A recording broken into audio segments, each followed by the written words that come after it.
Suasana di Burhan Felek Volleyball Salonu malam itu bergemuruh.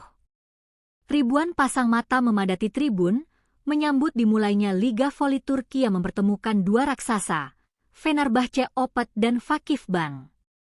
Namun, satu sorotan tertuju pada seorang pemain baru yang tak biasa, Megawati Hangestri Pertiwi, opposite hitter asal Indonesia yang menjalani debutnya di panggung Eropa.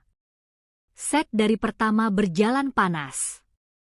Serangan demi serangan diluncurkan kedua tim, tetapi Fenerbahçe tampak lebih lapar. Megawati, mengenakan jersey kuning biru dengan nomor punggung barunya, menunjukkan performa luar biasa. Ia tak hanya mampu mengimbangi ritme cepat tim, tetapi juga jadi motor serangan yang tidak bisa diremehkan. Pada set kedua, publik Turki dibuat berdecak kagum.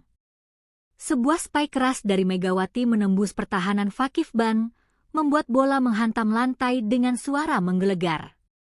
Komentator Turki menyebutnya sebagai hentakan dari timur, sebuah debut yang menggetarkan. Pelatih Fenerbahçe pun terlihat sumringah di pinggir lapangan, menepuk tangan dengan penuh semangat. Fenerbahçe menutup laga dengan kemenangan telak 3-0. Para pemain merayakan dengan pelukan dan sorak, namun satu nama mulai menggema dari tribun, Mega. Mega. Mega. Dalam debutnya, Megawati bukan hanya mencetak poin penting, tapi juga mencuri hati para penggemar. Sebuah pembuka sempurna untuk perjalanan barunya di Liga Voli Turki. Kedatangan Megawati ke Fenerbahçe sebenarnya sempat diragukan oleh sebagian media. Beberapa pihak menganggapnya terlalu muda, terlalu jauh datang dari Asia, dan tak akan mudah beradaptasi di Liga Turki yang keras. Namun, semua praduga itu mulai runtuh sejak ia melangkahkan kaki di lantai pertandingan. Bahkan dalam sesi latihan, ia langsung menunjukkan mentalitas seorang pejuang. Perjalanannya dari Red Sparks di Korea ke Istanbul bukan sekadar perpindahan klub. Itu adalah lompatan besar dalam karirnya. Ia datang dengan pengalaman yang matang, hasil tempaan keras Liga Korea dan disiplin ala Asia Timur. Di balik senyumnya yang tenang, Megawati menyimpan bara semangat yang tak pernah padam. Hari-harinya di Istanbul penuh dengan adaptasi. Bahasa, budaya, dan pola latihan yang berbeda tidak menyurutkan semangatnya. Ia justru menjadi lebih giat belajar, lebih tekun mendengar, dan lebih rendah hati menerima masukan. Pelatih pun mulai melihatnya bukan sebagai pendatang, tetapi sebagai tulang punggung baru. Media Turki mulai membalikkan arah. Yang tadinya skeptis, kini menyanjung. Mereka menyebut Megawati sebagai surprise Pakage yang datang dari timur. Seorang atlet yang tidak hanya memiliki talenta, tetapi juga attitude dan determinasi yang membuatnya cepat bersinar di antara bintang-bintang Eropa. Pertemuan Megawati dengan Zehra Güneş, middle blocker utama Vakifbank dan andalan timnas Turki, menjadi duel yang paling dinanti.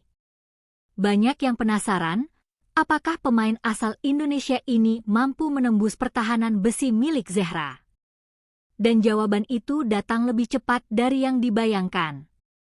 Di set kedua laga pembuka, Megawati mengambil posisi di belakang setter. Bola diangkat tinggi, dan dalam sepersekian detik, ia melompat dan melepaskan spike keras yang menghantam tepat di antara blok Zehra dan rekannya.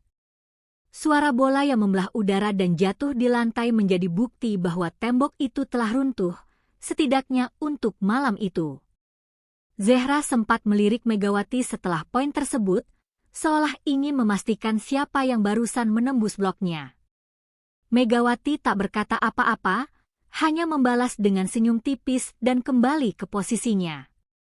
Momen itu direkam kamera dan langsung viral, menjadi simbol dari tekad Megawati yang tak mengenal rasa takut. Penonton dan komentator Turki sepakat, mereka belum pernah melihat debut seberani ini. Spike yang menembus tembok Zehra bukan hanya sebuah poin, melainkan pernyataan bahwa Megawati layak diperhitungkan di jajaran elit. Ia bukan sekadar pemain asing, ia adalah ancaman nyata. Melissa Vargas, bintang besar voli Turki yang juga merupakan salah satu opposite hitter terbaik dunia, tidak bisa menyembunyikan kekagumannya. Dalam wawancara pasca pertandingan, ia menyebut Megawati sebagai angin segar dengan kekuatan yang mengejutkan. Kata-kata pujian itu membuat nama Megawati semakin bergema. Vargas bahkan sempat menghampiri Megawati usai pertandingan. Mereka berbicara sebentar, saling tersenyum, dan saling menepuk bahu. Sebuah gestur penghormatan dari senior kepada junior, dan dari legenda kepada pendatang baru yang berhasil mencuri perhatian. Banyak yang tidak menyangka bahwa Vargas akan begitu terbuka memuji pemain baru. Megawati sendiri tidak larut dalam euforia. Dalam wawancara singkatnya, ia menyampaikan bahwa ia hanya berusaha memberikan yang terbaik untuk tim. Saya belajar dari semua orang, termasuk dari Melissa. Saya masih jauh dari kata sempurna, ucapnya. Jawaban yang menunjukkan kedewasaan dan ketenangan yang melebihi usianya. Pujian dari Vargas menjadi validasi penting. Bagi Megawati, itu bukan hanya soal teknik dan kekuatan, tapi juga pengakuan dari idola yang selama ini hanya ia lihat dari layar televisi. Dan kini, mereka berdiri di lapangan yang sama, saling menghormati, saling menguatkan. Fenerbahce dikenal sebagai klub dengan komposisi pemain elit dan penuh bintang. Tapi sejak Megawati hadir, ada energi baru yang menyelimuti tim. Latihan menjadi lebih dinamis, komunikasi lebih terbuka, dan bahkan suasana ruang ganti lebih hangat. Kehadirannya seperti menyuntikkan semangat baru yang segar. Pelatih Zoran Terzic menyebut Megawati sebagai elemen kejutan yang menyempurnakan tim. Bukan hanya karena kemampuannya mencetak poin, tapi juga karena cara dia membangun hubungan dengan rekan-rekannya.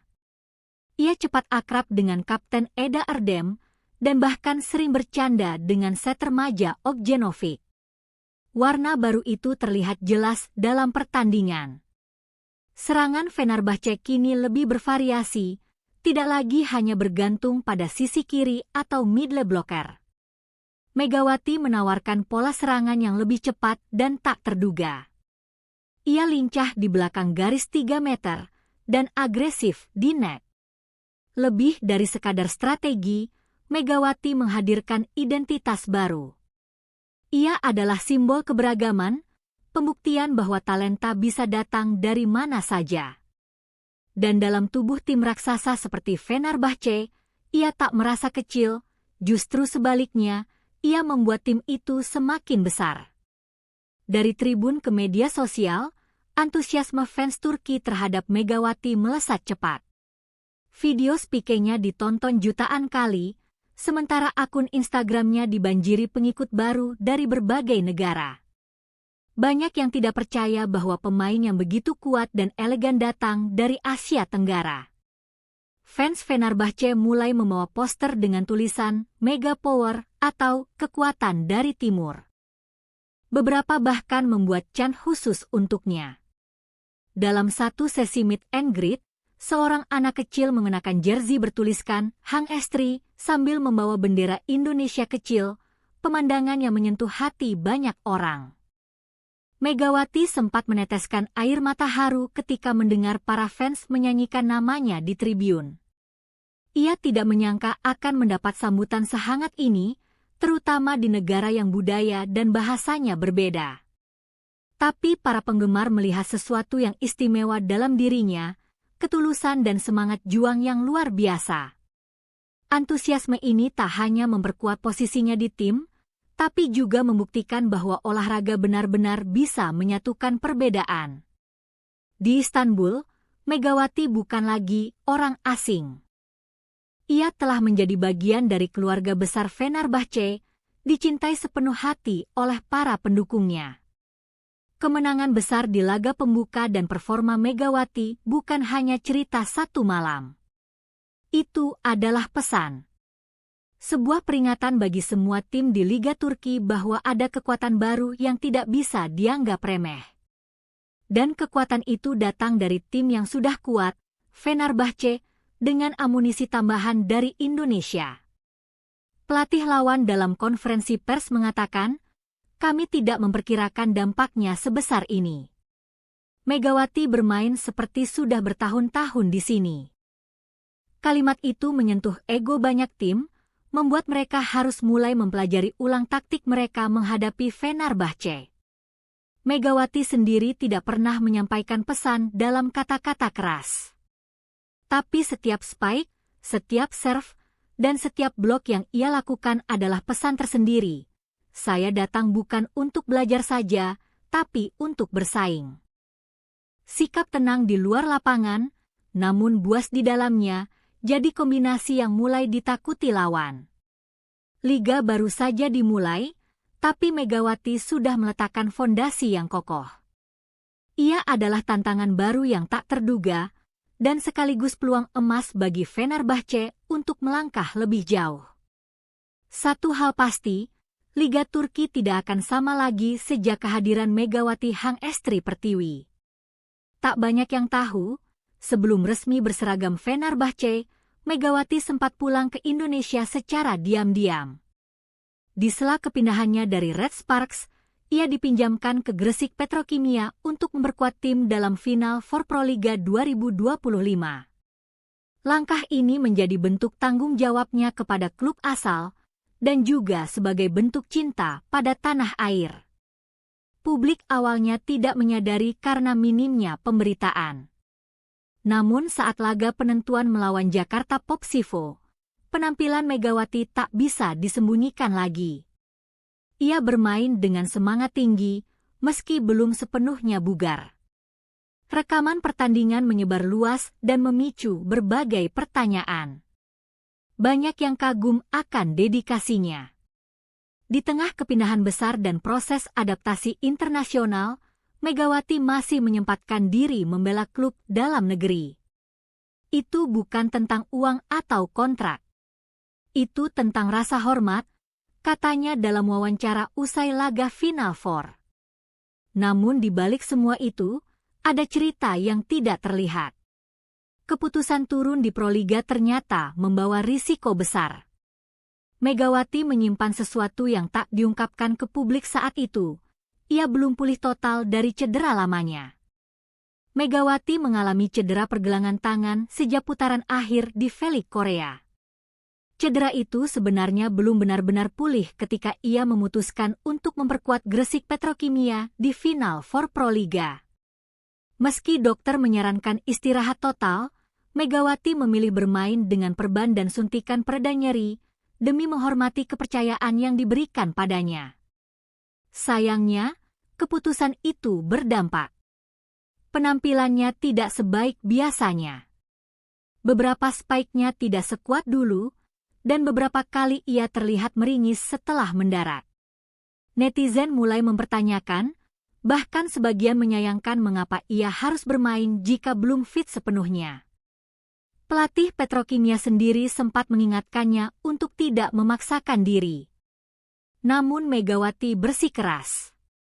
Kalau ini adalah laga terakhir saya sebelum kembali ke luar negeri, saya ingin menutupnya dengan perjuangan, bukan dengan diam, ujarnya. Kalimat itu menggambarkan tekad seorang atlet yang tidak ingin menyerah. Namun cedera itu membawa konsekuensi. Setelah Proliga usai, Megawati harus menjalani terapi lanjutan di Jakarta sebelum akhirnya terbang ke Turki. Cedera lama itu telah membuka bab baru dalam karirnya, tentang batas tubuh, dan pentingnya mendengar suara hati serta kesehatan. Ketika video penampilannya di Proliga tersebar, komentar netizen langsung membanjiri media sosial. Ada yang memberikan dukungan, tapi tak sedikit pula yang melontarkan kritik pedas. Mereka menyebut Megawati overrated. Bahkan ada yang meragukan komitmennya terhadap tim nasional. Megawati diam di awal. Ia memilih fokus pada pemulihan dan persiapan ke Fenerbahce. Namun tekanan demi tekanan itu terus menumpuk. Hingga pada suatu malam, ia memutuskan untuk melakukan siaran langsung di Instagram. Suaranya terdengar gemetar, tetapi tegas. Kalau kalian mau kritik, silakan. Tapi jangan seolah tahu segalanya, ujarnya dengan mata berkaca-kaca. Kalian tidak tahu berapa banyak rasa sakit yang saya tahan, dan berapa banyak keputusan sulit yang harus saya ambil. Siaran itu ditonton puluhan ribu orang dan langsung viral. Banyak yang tersentak melihat sisi emosional Megawati yang selama ini dikenal pendiam dan tertutup. Ia bukan hanya seorang atlet, tapi manusia biasa yang bisa lelah, bisa terluka, dan juga punya batas sabar. Malam itu, ia meluapkan semua yang selama ini ia pendam sendiri. Dalam siaran langsung tersebut, Megawati menyampaikan satu kalimat yang kemudian jadi viral, "Pakai otak, jangan hujat." Kalimat itu ia ucapkan bukan karena marah semata, tapi sebagai bentuk keputusasaan terhadap netizen yang menghakimi tanpa memahami. Ia menjelaskan betapa besar perbedaan sistem latihan antara Korea, Indonesia, dan kini Turki. Di Korea, latihannya bisa 6-8 jam sehari. Di Indonesia, sistemnya berbeda. Tubuh saya harus menyesuaikan lagi, dan itu nggak gampang. Jangan asal ngomong kalau kalian belum pernah ada di posisi saya. Banyak orang mulai tersadar bahwa transisi antar liga bukan sekadar pindah klub. Itu berarti adaptasi budaya, ritme, hingga pola pikir. Saya nggak minta dimaklumi, tapi tolong pahami bahwa proses ini nggak secepat klik video TikTok, ucapnya sambil menahan air mata. Sejak malam itu, banyak akun fanbase yang membela Megawati. Kalimat "pakai otak, jangan hujat" jadi semacam semboyan baru, mencerminkan keberanian seorang atlet yang selama ini memilih diam tapi akhirnya bersuara dengan lantang. Dalam momen jujur itu, Megawati juga menceritakan masa-masa tersulit saat pertama kali merantau ke Korea. Ia masih muda, tinggal jauh dari keluarga, dan harus menghadapi budaya serta bahasa yang benar-benar asing. Pernah di malam hari, saya menangis sendirian di kamar dan bilang ke diri sendiri, "Pulang saja, Mega." Latihan yang begitu ketat, tekanan dari pelatih, dan ekspektasi publik membuatnya nyaris menyerah. Ia bahkan sempat menyembunyikan perasaan itu dari keluarga agar tak membuat mereka khawatir. "Saya nggak pengen orang tua saya tahu kalau saya nangis tiap malam," ucapnya pelan. Namun, dalam sepi dan sakit itu, Megawati menemukan kekuatan baru. Ia mulai menulis jurnal harian, mengisi waktu luang dengan mendengarkan ceramah motivasi, dan membaca buku-buku tentang mental sport. Perlahan, ia belajar untuk bertahan, satu hari demi satu hari. Apa yang terlihat di layar, senyum saat pertandingan, selebrasi, gelar MVP, adalah hasil dari tangisan panjang yang tidak banyak orang tahu. Megawati yang kuat hari ini adalah hasil dari Megawati yang dulu pernah hancur dan bangkit sendiri, tanpa tepuk tangan. Dari titik terendah itulah Megawati mulai membangun dirinya kembali. Ia memperdalam ibadah, memperbanyak salat sunnah dan zikir setiap malam, serta membiasakan diri membaca Al-Quran usai latihan. Ia percaya, kekuatan fisik tak akan cukup tanpa kekuatan batin. Pagi-paginya diawali dengan niat yang kuat. Ia selalu mengatakan dalam hati, "Ya Allah, kuatkan langkahku hari ini." Bahkan ketika tubuhnya lelah, ia tetap datang ke latihan paling pagi dan pulang paling akhir. Rekan-rekannya di Res Sparks mulai menaruh hormat, bukan hanya karena performanya, tapi juga semangatnya. Megawati juga mulai tersenyum lebih sering. Ia membangun hubungan yang baik dengan rekan tim, belajar bahasa Korea dasar, dan mengisi waktu luang dengan kegiatan positif. Di dalam hati, ia tidak ingin dikenal sebagai pemain asing yang cepat menyerah. Dalam diam, ia menulis satu kalimat di buku hariannya. Sakit ini bukan kutukan, tapi jalan menuju lebih kuat. Dari titik rapuh, Megawati berubah menjadi sosok yang tahan uji, dan semua itu tidak terjadi dalam semalam. Keteguhan hatinya mulai membuahkan hasil. Di musim Velik 2024 hingga 2025, Megawati terpilih sebagai MVP, menjadikannya pemain Asia Tenggara pertama yang meraih gelar tersebut di Liga Korea. Ia bukan hanya konsisten mencetak poin, tetapi juga menjadi ruh permainan tim. Setelah kontraknya selesai, ia sempat kembali ke tanah air dan membela Jakarta BIN dalam Proliga. Tak butuh waktu lama, Megawati membawa tim tersebut meraih gelar juara, sekaligus menyabet penghargaan sebagai pemain terbaik putaran pertama dan Final Four. Prestasinya di dua negara membuat mata dunia mulai melirik. Tawaran dari Jepang dan Turki berdatangan, hingga akhirnya ia memilih Fenerbahce karena merasa tantangan di Eropa lebih tinggi. "Saya ingin tahu sejauh mana saya bisa bertahan," katanya ketika menerima kontrak tersebut. Kini, Megawati bukan hanya ikon Indonesia, tapi juga simbol kebangkitan Asia Tenggara dalam kancah voli internasional. Semua itu ia raih bukan dengan keberuntungan, melainkan dengan kerja keras, keringat, air mata, dan doa yang tak pernah putus. Megawati kini menjadi panutan bagi banyak anak muda di Indonesia. Bukan hanya karena gelar dan piala, tapi karena sikapnya yang rendah hati, mentalnya yang kuat, dan imannya yang teguh. Ia menjadi simbol bahwa anak daerah pun bisa bersinar di panggung dunia. Ia tetap mengenakan kerudung saat di luar lapangan, tak pernah meninggalkan salat 5 waktu, dan menjunjung tinggi prinsip sebagai muslimah. Banyak yang mengira ia akan mengubah penampilannya setelah masuk ke dunia internasional, tapi Megawati tetap Megawati. Pesannya kepada generasi muda selalu sederhana. Kalau kamu punya mimpi, perjuangkan dengan sungguh-sungguh. Jangan takut jatuh, asal kamu tahu bagaimana caranya bangkit. Kalimat itu kini dikutip di mana-mana, dari seminar, sekolah, hingga ruang latihan. Dari Gresik hingga Istanbul, Megawati Hangestri Pertiwi kini menjadi cahaya harapan. Ia adalah bukti nyata bahwa mimpi, jika disertai tekad dan doa, bisa membawa siapapun melewati batas-batas yang dulunya dianggap mustahil.